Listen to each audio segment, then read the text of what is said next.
Well, they have to understand, not only understanding what needs to be delegated, but also understanding which tasks need to be done first. You have to understand how to prioritize those things, and you end up finding yourself declining more things than taking on things because your focus is basically around what allows you to bring, to create the highest value that you possibly can for your organizations, and just call it what it is, even for yourself.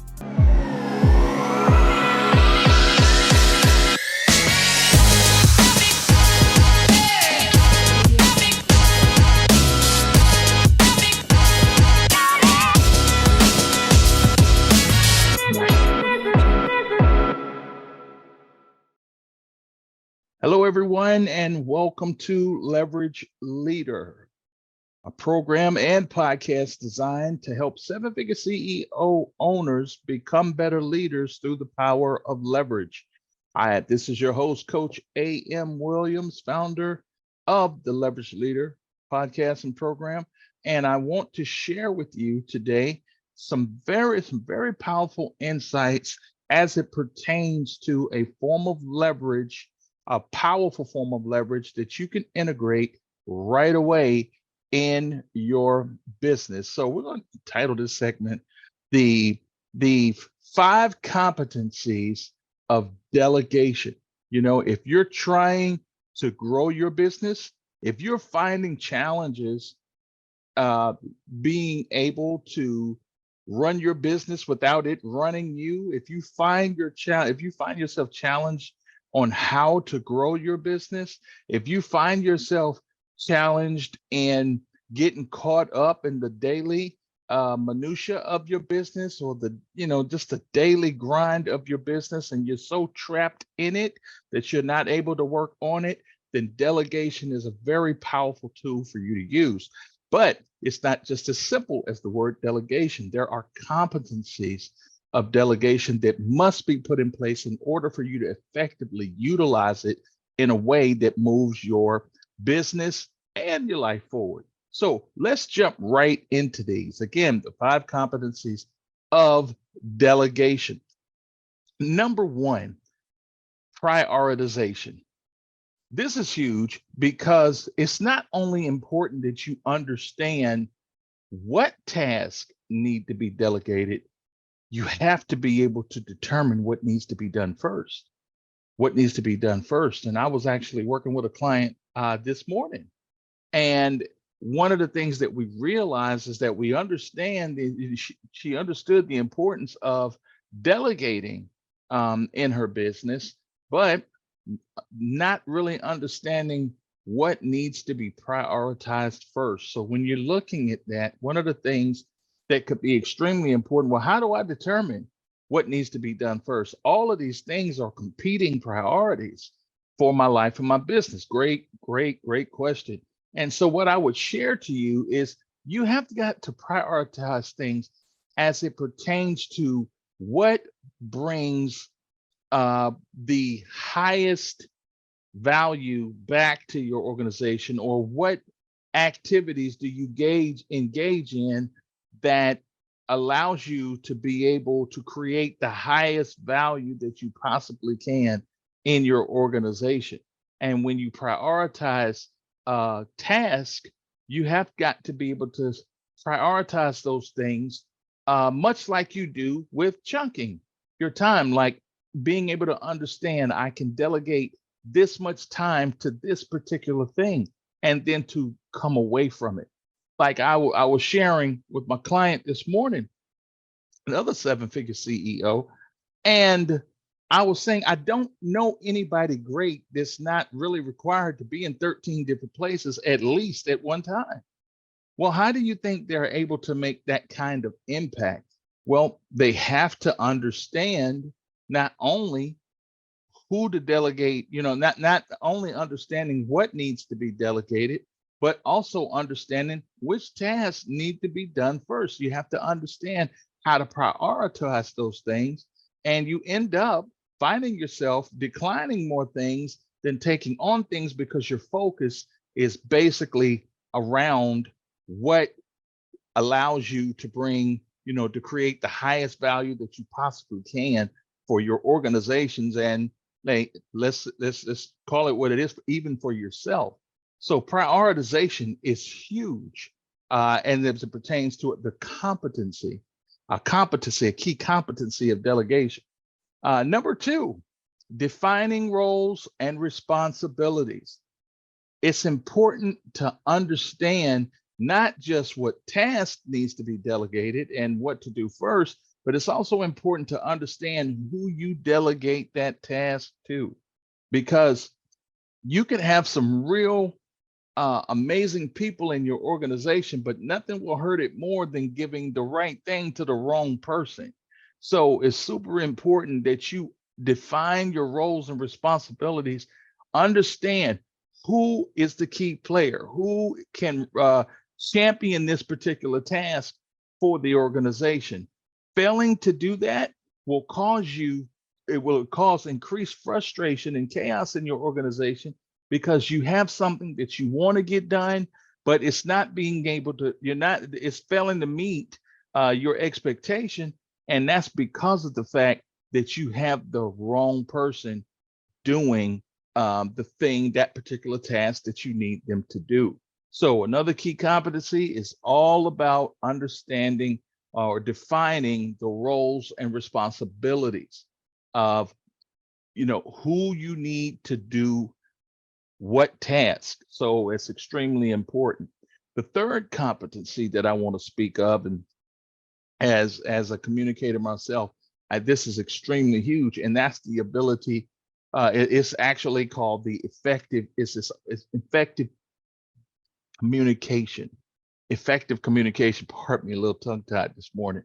But with effective communication, it's about communicating that task clearly to the person that you're offloading that task to. Another key thing that really creates chaos in an organization is tasks that are not clearly defined.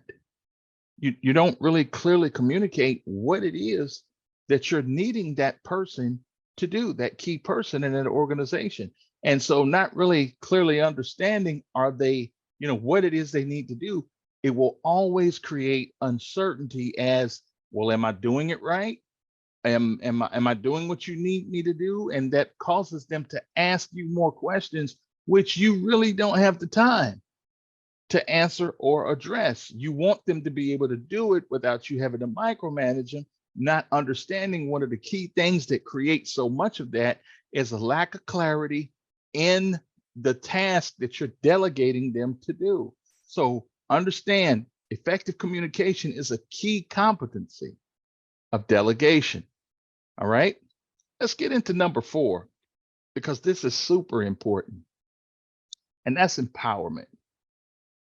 Once you have identified what tasks need to be delegated, and once you understand who you're delegating it to, and you are able to clearly communicate what that task is you need that person to do, it's extremely important that you are able to put trust into that team member or those team members.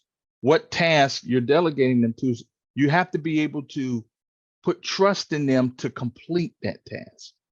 You have to be able to put trust in them to complete that task. The people who are actually, and then provide them what's needed in the form of tools and resources for them to be successful in completing that task. So it's not just enough that you put trust in them to do it, but you also have to be able to provide the tools and resources they need to be successful in carrying out what you're asking them to do. So it's extremely important to look at delegation from multiple vantage points. It's not just a matter of, well, I told them to do this, but they just can't seem to get it right and they keep messing it up. Well, maybe the reason why they keep messing it up is that you're not clearly communicating what you need from them, and you're not putting the trust in them to be able to do that task or complete that task, or providing them the tools and resources they need to be successful in it. Okay? And so that is extremely important, because what that kind of clarity produces is a level of peace at a very deep level for you as the seven-figure CEO or owner. It gives you the ability to know that who you've offloaded, you've identified it, the right task, and who you've offloaded it to, and you know you communicated it to them in a way, and you don't question whether they're going to get it done, because you know who they are and you know you've given them what they need to be successful. Now, I know you may be saying, well, that doesn't necessarily guarantee success. Actually, you can't guarantee success at any of it. What you can do is increase the probability of it by doing these things, by having these competencies, and what it means to be able to effectively delegate. And that brings me to my last competency on delegation, and that is accountability. Yeah, accountability, because and what is accountability? What am I specifically speaking about when I say accountability? I'm talking about one taking responsibility for the task that they're doing and owning the outcome of it. This is extremely important, because what you find in the chaos, what creates chaos in a lot of organizations, is people not taking responsibility for the task that they are taking on and owning the outcome that it produces.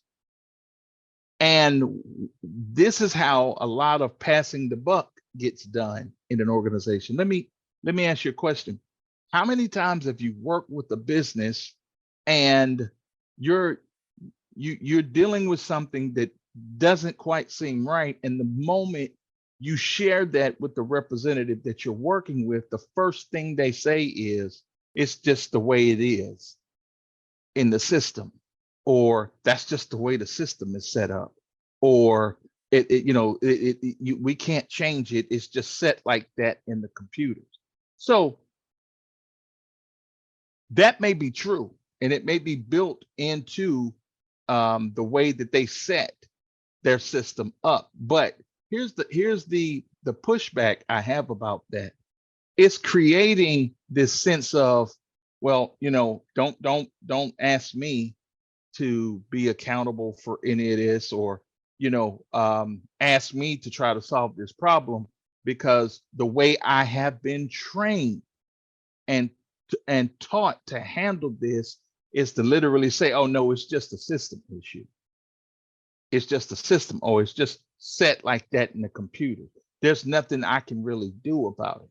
Well, that's now causing more frustration for you as the client, because the people are not trained to do the problem solving. What they're doing is, when it gets to this type of issue or a system issue, what ends up happening is that there's a lot of passing of the buck, if you will, as it pertains to what's going on inside that system.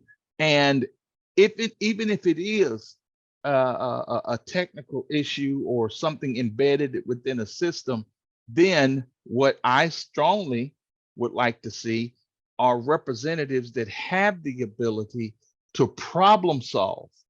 Give them some way to be able to problem solve what's going on as it pertains to that system, rather than just putting it off on the system, which nobody can really address. You know why? Because it's the system. Nobody can really address it. And so we're taking away personal accountability and responsibility by just making everything about the system. All right. So if we could really implement the dynamic of accountability by giving our team, giving our reps the ability to problem solve, even when it is a system issue, then we create less frustration with clients, And people feel like they don't walk away feeling like they got a problem that can't be resolved because it's something inside of the system. And no matter what, your business may be, or no matter what that actually looks like, having your reps to be able to effectively do that fosters progress and leads towards goal achievement. And so when you're thinking about your whole customer service experience, ask yourself, is our system set up where our reps can be able to problem solve systematic issues? Or are we just passing the buck off and saying that's just the way the system is set up? All right. So think about that. And again, these are all competencies of delegation. And so I want you to really take a step back and evaluate, are these 5 things present in your delegating ability, in your delegation of what you do with inside your operations? And if not, where do you find yourself challenged the most in your organizations? Because if you find yourself struggling with any of these things, we have to go back to find out what root causes is taking place. Maybe we don't understand how to master delegation, but I can tell you this much. As a leverage leader, delegation mastery is key for you if you're going to be able to position your company to function at its highest level and achieve its highest aims. So let me do a quick recap again on the 5 competencies of delegation that we have identified in Leverage Leader. And that is prioritization, the ability to understand what task needs to be delegated and what needs to be done first. Number 2, define roles and responsibilities. You have to be able to define those things, which is really the business of understanding who you delegate what to. Okay. Number 3, effective communication. It's not only important that you understand that you're giving the right task to the right person, but you have to be able to communicate clearly what you are expecting of them within that task. All right. So understanding how to delegate tasks clearly is extremely important. Number 4, empowerment. Once you've done those things, it's important that you trust those team mates or team members to be able to do that task, and at the same time provide them the tools and resources needed for them to be able to complete that task successfully. And number 5, accountability. Accountability. It's important that whoever is you delegated the task to has the ability to take responsibility. They understand the importance of taking responsibility and owning the outcome they produce, because that within itself fosters progress and allows the organization to operate at its highest level and achieve its highest aims. All right. These are the 5 competencies of delegation. If you are interested in learning or addressing, listen, I got some problems with delegation and I want to learn how to delegate more, then I invite you to join me on my breakfast brunch happening every Tuesday, where we give you we do a free AMA, Ask Me Anything, and provide an opportunity to give you some free coaching around the challenges that you may be facing. All you have to do is go to askcoacham.com and join us each Tuesday. And it's a free event, and we would love to have you and allow you to be able to address your concerns and see how we can be able to push you in the direction to achieve those goals more effectively and efficiently. Again, so that's today's topic. And so I want to thank you again so much for joining me for today's podcast. I'm Coach AM. I love having you here with me. Thank you for allowing me to bend your ear a little bit. If you like what you heard today, then I simply ask you 2 things. Number 1, make sure that you like and comment on the podcast. And number 2, when you like something really well, what we do, we share it with other people. So if you have clients, if you have teams, if you have individuals, colleagues that you believe could benefit from what you've gained today on the podcast, why not share it with them? You do that, I would greatly appreciate it. You'd be helping the coach out on that one. All right. Until the next time, you guys have an amazing day. And I hope this moves you forward to becoming a leverage leader. God bless. Talk to you soon.